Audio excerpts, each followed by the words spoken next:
Hello friends, চলো একটা recipe দেখে নিই। এখানে প্রথমে আমি একটা পাতলা করে রুটির মতো বেলে নিয়েছি।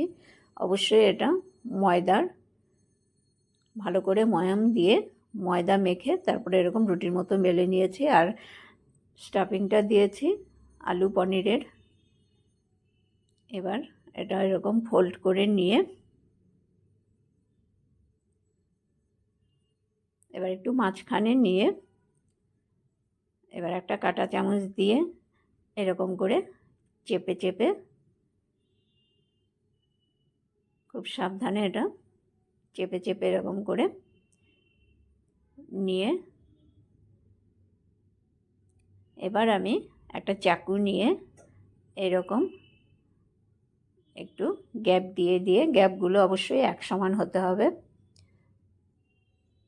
এবার এর থেকে এরকম করে নিয়ে চেপে চেপে এক একটা পাপড়ির মতো বানিয়ে নিচ্ছি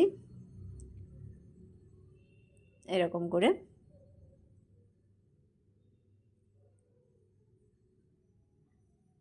এবার এটা খুব সাবধানে তুলে নিতে হবে, যেহেতু অনেকটাই বড়।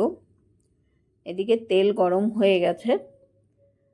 এবার খুব সাবধানে কড়াইতে দিয়ে একদম মিডিয়াম ফ্লেমে মুচমুচে করে ভেজে নেব। এবার একটু উল্টে নিয়ে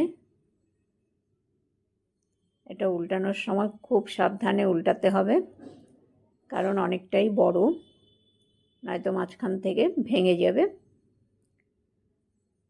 এবার এরকম করে তুলে নিয়ে খুব সাবধানে এবার ধরে এরকম করে একদম উল্টে নিলাম। এরকম গোল্ডেন কালার করে পুরোটাই ভেজে নেব, পুরো ঘুরিয়ে ঘুরিয়ে, যাতে কোথাও কাঁচা না থেকে যায়। একদম হয়ে গেছে, এবার তুলে নিচ্ছি। এবার আরও একটা একদম প্লেনভাবে খুব সহজে এরকম করে বানিয়ে নিয়ে, এটা কোনো ঝামেলাই নেই, একদম শর্টকাট।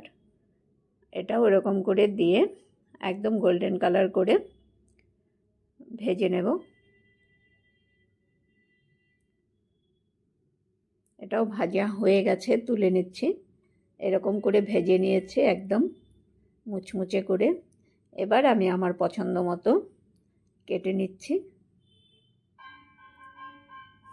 এরকম করে কেটে নিয়ে একটু টমেটো সসের সঙ্গে